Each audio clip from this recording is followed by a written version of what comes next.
కాగా లక్ష్మీ నరసింహస్వామి జాతర గన్నేరువరంలోని లక్ష్మీనరసింహస్వామి జాతర శనివారం రోజున ఘనంగా నిర్వహించారు.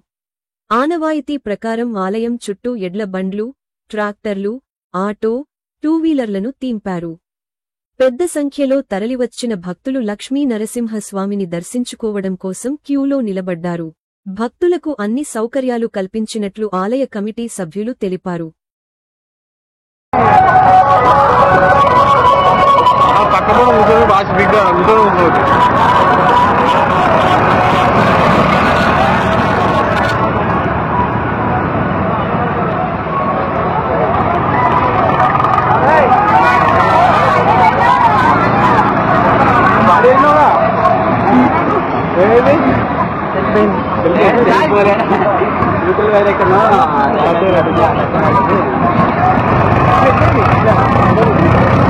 फोटो